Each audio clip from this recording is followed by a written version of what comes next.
12वें बाब में खुदावंद यीशु मसीह ने मोहब्बत का, अकीदत का इजहार किया है। यह बहुत ही इंपॉर्टेंट पहलू है और मैं कई दफा सोचता हूं कि खुदावंद यीशु मसीह ने क्यों उसे डिफेंड किया, क्यों डिफेंड किया उसे।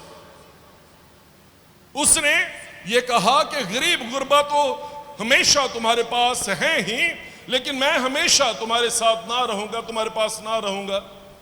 ठीक है, गरीब गुरबा के साथ तो भलाई कर सकते हो।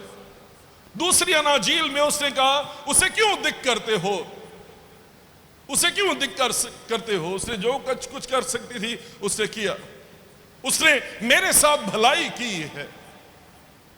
क्यों उसने ये कहा? जो मोहब्बत है, मोहब्बत में जो महबूब है और जो उसकी दुल्हन है, जो महबूबा है, गिफ्ट्स का एक्सचेंज करना, गिफ्ट्स का तबादला मोहब्बत की एक बहुत बड़ी खूबी है, उसका एक बहुत बड़ा अंसर है। खुदावंद यीशु मसीह की सूरत में अगर आप गज़लुल गज़लात की किताब भी पढ़ें तो आपको समझ आती है कि ये वो महबूब है जो इस दुनिया में आया है। अपनी दुल्हन कलीसिया को लेने के लिए वो आया है और ये महबूब जो है इसने अपना सब कुछ छोड़ दिया है। जब वो पैदा हुआ सराय में उसके लिए जगह नहीं थी, वो चरनी में पैदा हुआ। जब उसने जिंदगी गुजारी उसका कोई घर नहीं था। वो कहता लोमड़ियों के भट होते हैं और हवा के परिंदों के घोंसले, लेकिन इब्ने आदम के सर धरने की भी जगह नहीं है। ठीक है, मैं जल्दी जल्दी से बयान कर रहा हूं।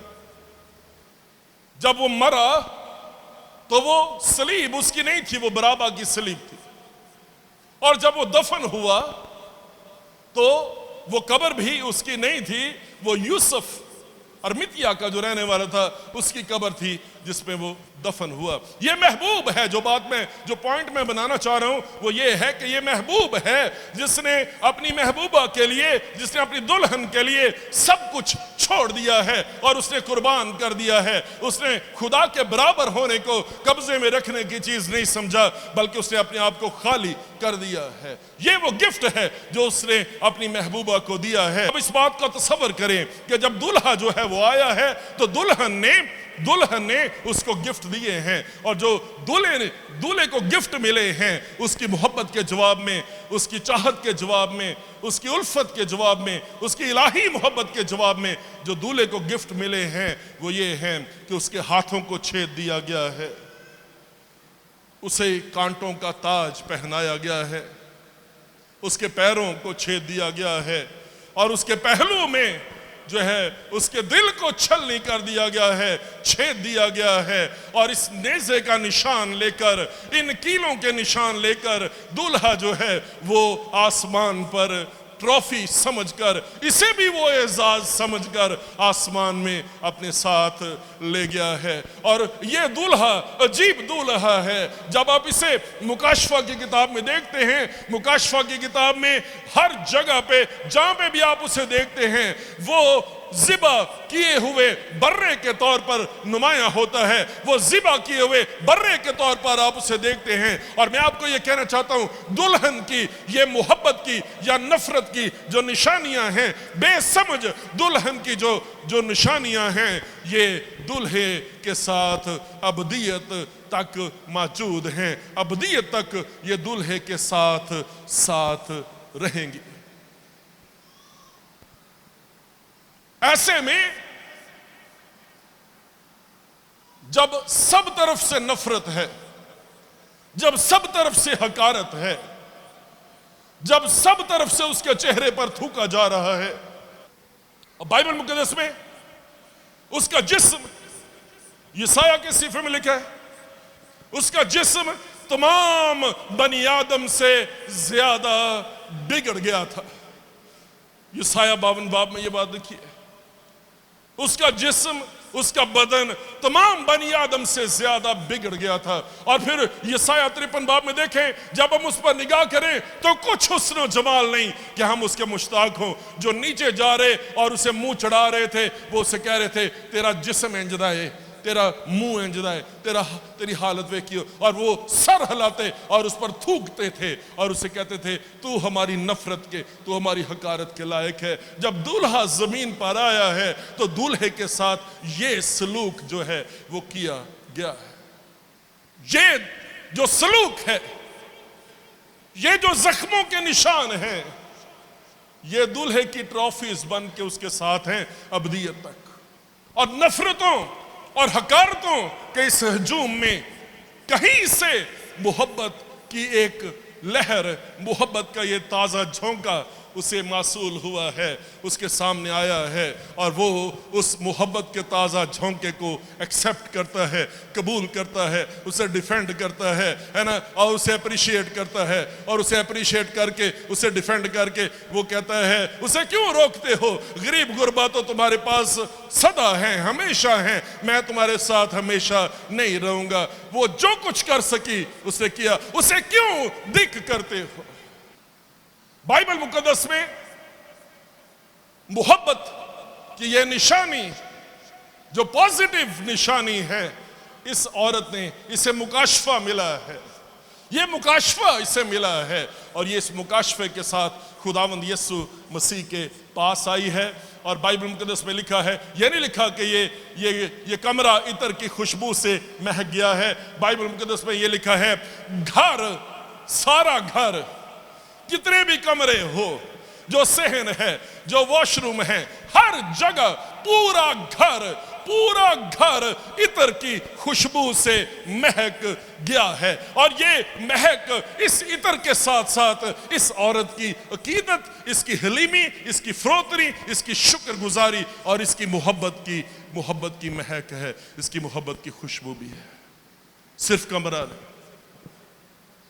किसी परफ्यूम की क्वालिटी चेक करनी हो, किसी परफ्यूम का खालिसपन चेक करना हो, तो उसकी खुशबू से अंदाजा लगाया जाता है और उसकी कीमत से अंदाजा लगाया जाता है।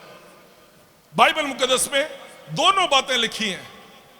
पहली बात जो बाइबल में लिखी है वो ये है कि ये इत्र बड़ा महंगा था, बेशकीमत इत्र था, बेशकीमत इत्र था। कहते हैं जो इत्र, जो परफ्यूम, जो कलोन 24 घंटे से ज्यादा जिसकी खुशबू हो, वो कायम रहे, वो बड़ा अच्छा परफ्यूम होता है, बड़ा अच्छा इत्र होता है। ठीक है।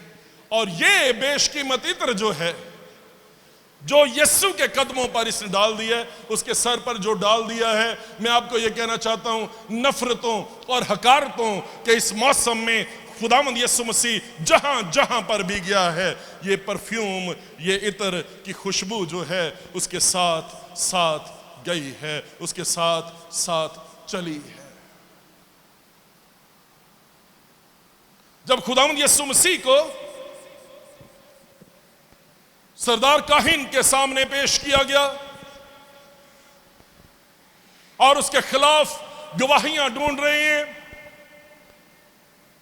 और गवाह जो हैं वो आपस में मुत्तफिक नहीं हो रहे, बिलाखर ऐसे दो लोग आए हैं और उन्होंने कहा कि इसने कहा था मैं हैकल को ढा के बना सकता हूं, और उसने कहा था मैं खुदा का बेटा हूं। सरदार काहिन सामने आया है और सामने आके उसे कहता है क्या तू खुदा का बेटा है? अगर तू खुदा का बेटा है तो हमसे कह दे। खुदावंद यीशु मसीह के बारे में कहीं नहीं लिखा कि उसने जवाब दिया, सिवाय इसके इस मौके पर वो बोलो जब उसे कहता है अगर तू खुदा का बेटा है तो हमसे कह दे। वो उसे कहता है तुम आसमान को खुला और इब्ने आदम को खुदा के दाहिने हाथ पर बैठा हुआ देखोगे। आमीन आमीन। उसने किसी बात का जवाब नहीं दिया, और इसके जवाब में सरदार काहिन जो है वो खड़ा हुआ, उसने उसके चेहरे पर थूका और उसके गाल पर उसने छड़ी से मारा। और अपने कपड़े फाड़ कर कहा, अब हमें गवाहों की क्या हाजत रह गई है? तुमने खुद सुन लिया है कि उसने क्या कहा। ये नफरत, ये थूक, और जो उसकी गाल पर छड़ी से मार रहे हैं, जो उस पर तमस्कर कर रहे, इस सारी हकारत के जवाब में खुदावंद यीशु मसीह के पास जिंदगी की खुशबू है। और ये खुशबू जिससे घर महक गया था, ये खुशबू उसके साथ साथ गई है। और बाइबल मुकद्दस के मुताबिक मेरा ईमान है ये बेशकीमत इत्र जो 300 दिनार से ज्यादा इसकी कीमत है, ये जहां जहां पर खुदावंद यीशु मसीह गया है, इस सारी नफरत, इस सारी हकारत के जवाब में उसके पास जिंदगी की खुशबू है। जो वो सरदार काहिन की अदालत में, जो सरदार काहिन के सामने, इन सारे हजूम के सामने वो मोहब्बत की खुशबू लुटाता हुआ गया है। वो जिंदगी की खुशबू इनके स्पुर्द करके गया है। इनकी नफरत, इनकी हकारत, इनकी तंज और इनका थूक जो है वो उस पर गालिब नहीं आ सकता। मोहब्बत जीत गई है, मोहब्बत बड़ी है, और मोहब्बत से बड़ी चीज इस कायनात में और कोई नहीं है। जब वो सिपाहियों के सामने पेश किया गया, सिपाही उसे अर्गवानी चोगा पहनाते, उसकी आंखों पर पट्टी बांधते और उसके मुंह पर थप्पड़ मारते और उसे कहते, नबूवत से बता कि तुझे किसने मारा है, नबूवत से बता कि तुझे किसने मारा है। इस सारी हकारत में बाइबल में यह लिखा है, सिपाहियों ने उसे जलील किया, उसे ठट्ठों में उड़ाया, उसे ताने देते थे और उसके खिलाफ बातें करते थे। इस सारी हकारत में, इस सारी नफरत के जवाब में खुदावंद यीशु मसीह के पास जिंदगी की खुशबू है, जो वो लुटा कर गया है, जो वो इस दुनिया के हवाले करके गया है। बाइबल मुकद्दस को पढ़े, बागे गतसमनी में खुदावंद यीशु मसीह जब यहूदा अस्करियोती सिपाहियों के साथ और सरदार काहिनों और फकीरों और फरीसियों के साथ आया है ना, खुदावंद यीशु मसीह का बोसा लेता है। इस इंतहाई मोहब्बत का इंतहाई निशान, क्लोजनेस और इंटीमेसी का इंतहाई निशान जो बोसा लेना है, बोसा लेकर उसे पकड़वाता है और यीशु मसीह उसे गिला करता है, उससे सवाल करता है और उससे कहता है, क्या तूने मुझे पकड़वाने के लिए मोहब्बत का ये आला तरीन तरीका, कि मोहब्बत का ये आला तरीन, इंटीमेसी का, क्लोजनेस का ये आला तरीन तरीका ही तुझे मिला था मुझे पकड़वाने का? क्या तू इब्ने आदम को बोसा लेके पकड़वाता है?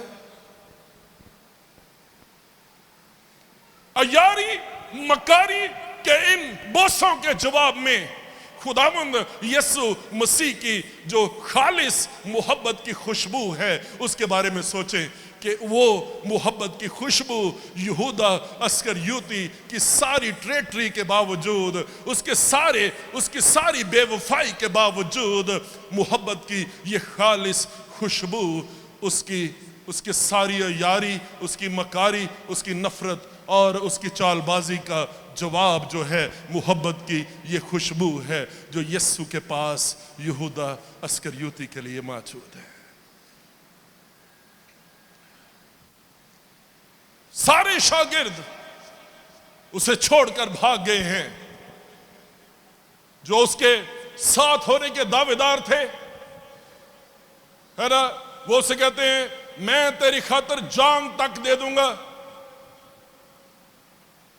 मैं अपने आप को, सब तुझे छोड़ जाएं मैं तुझे नहीं छोड़ूंगा। शायद वो भागने वालों में सबसे आगे था और जब सारे शागिर्दों ने उसे अबैंडन कर दिया, उसे छोड़ दिया, उसे मुंह मोड़ लिया, उससे रुख मोड़ लिया, ये दोस्तों की बेवफाई, ये दोस्तों की बेवफाई के जवाब में खुदावंद यीशु मसीह की जिंदगी में मोहब्बत की वफादारी की खुशबू है।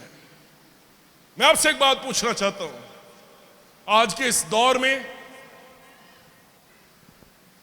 जब आप जिंदगी गुजारते हैं, आपका कोई दोस्त नहीं है, आप किसी पर भरोसा नहीं कर सकते, आप किसी पर तवक्कल नहीं कर सकते, आप किसी पर बेट नहीं कर सकते, आप ये नहीं कह सकते कि ये मेरे साथ है, क्योंकि आपको मालूम नहीं है कि कौन सी आस्तीन में कहां पर खंजर जो है वो छुपा हुआ है और कौन किस घात में है जहां पे वो आपको हलाक कर दे, जहां पे वो आपको मार दे। मैं आपसे एक बात पूछना चाहता हूं, क्या इन हालात में भी मोहब्बत की खुशबू, मुखलसी की खुशबू, सिंसियरिटी की खुशबू, इंटीमेसी की खुशबू, क्या इन हालात में भी मोहब्बत की ये खुशबू यीशु मसीह की तरह मसीही होते हुए आपके साथ है?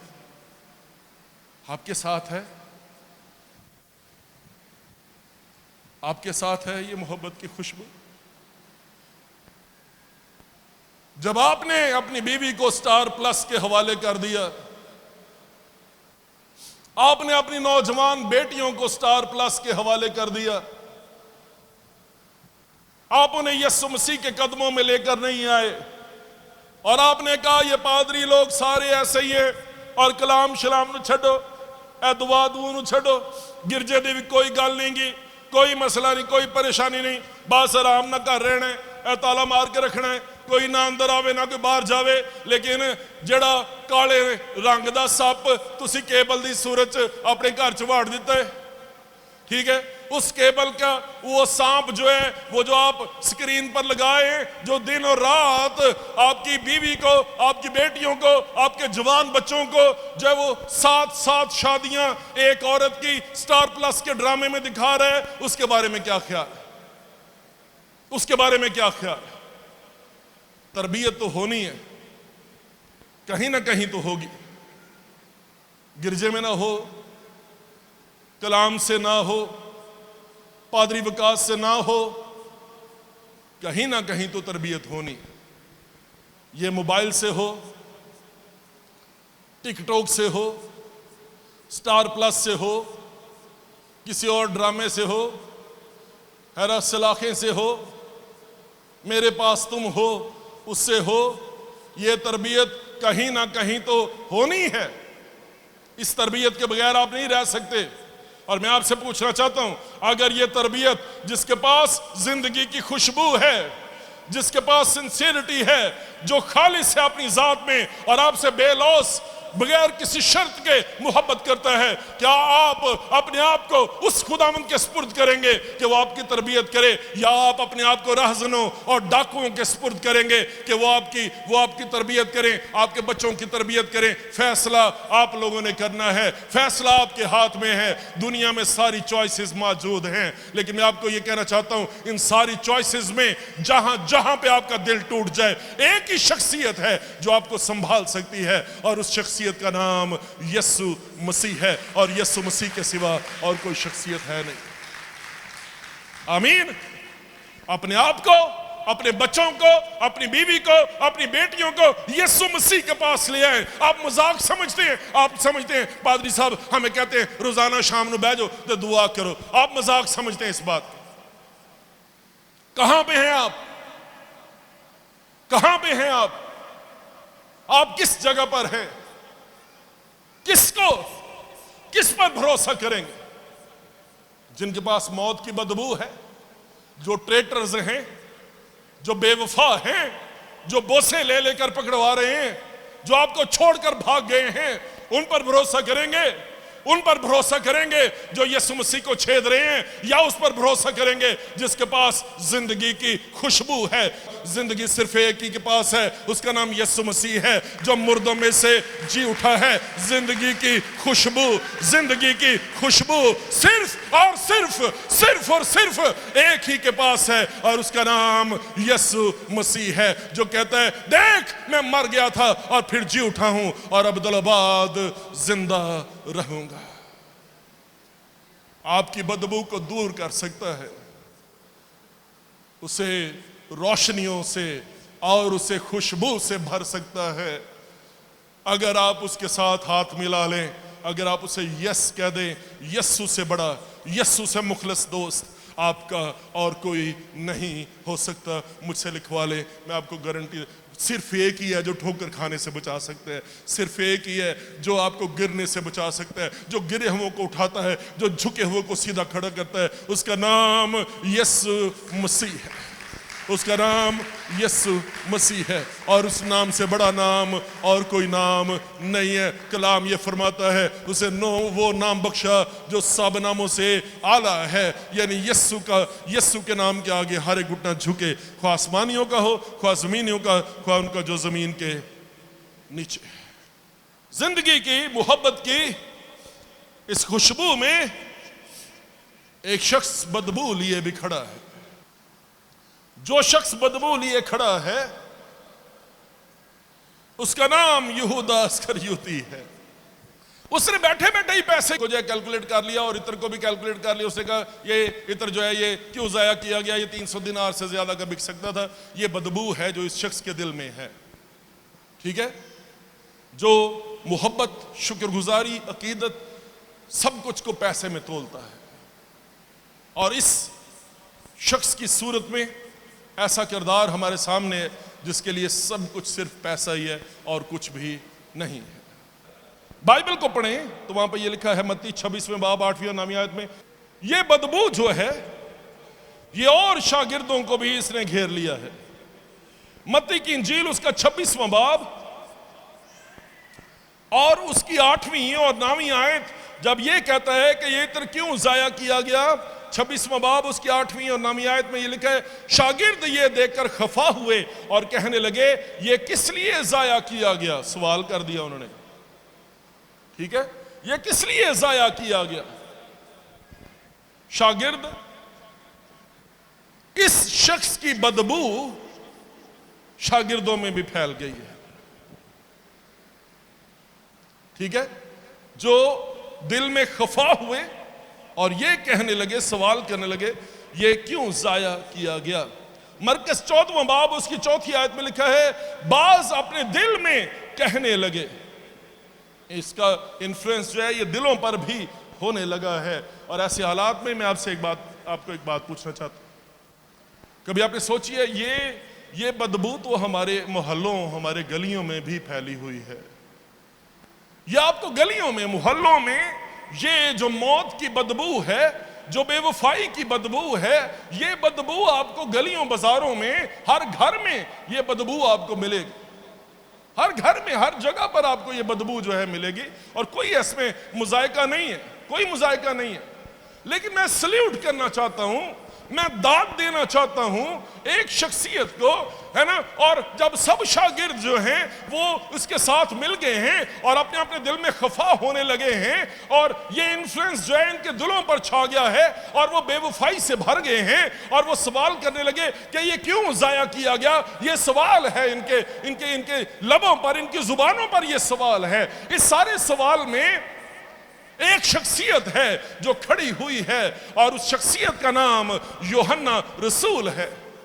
यूहन्ना रसूल है। और मैं आपको ये कहना चाहता हूं, जब ऐसे मौसम हो और पानी इंतहाई गंदा कर दिया जाए और पानी जो है आपको कुछ भी नजर उसमें ना आ रहा हो, ऐसे हालात में भरोसा करना, डिपेंड करना, ट्रस्ट करना ऐसे हालात में बहुत ही मुश्किल होता है। और यही वो वक्त होता है जब आपके दोस्तों और आपके दुश्मनों में इम्तियाज हो जाता है ना। यही वो वक्त होता है जब पता चल जाता है कौन वफादार है और कौन बेवफा है। आपके दाहिने हाथ पर 10,000 गिर गए हैं, आप खड़े हैं, बड़े आए और बड़े चले गए हैं। ऐसे हालात में अगर आप लोग कायम हैं तो मैं आपको दाद देना चाहता हूं। यूहन्ना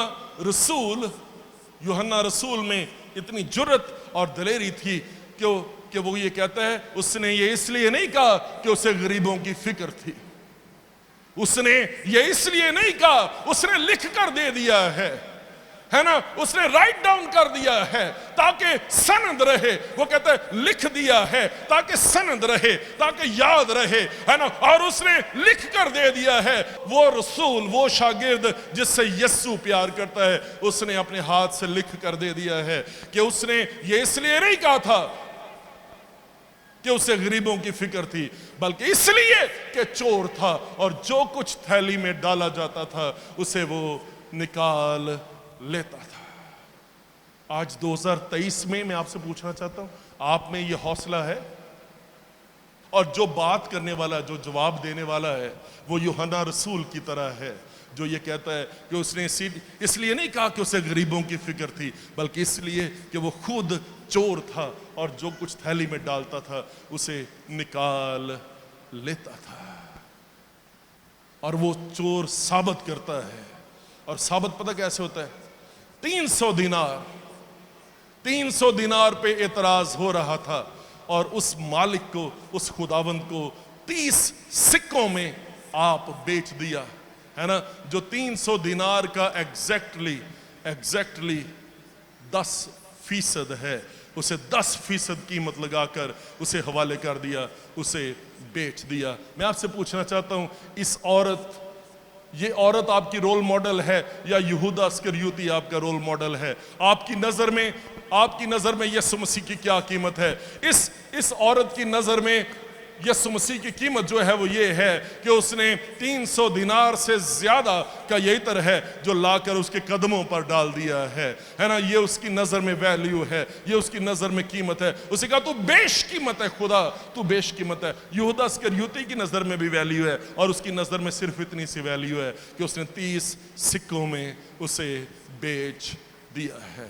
लेकिन याद रखें, जिसने 30 सिक्कों में बेचा है उसने फांसी ले ली थी, और जिसने 300 दिनार से ज्यादा का परफ्यूम उसके कदमों पर डाल दिया था, उसके बारे में वो कहता है जहां कहीं पर मेरा नाम लिया जाएगा, जहां कहीं पर इंजील की मुनादी की जाएगी, ये भी जो इसने किया वो बताया जाएगा, उसका बयान किया जाएगा। आप कहां पर खड़े हैं, फैसला आपने करना है। मौत की बदबू के साथ या जिंदगी की खुशबू के साथ, फैसला आपके हाथ में है।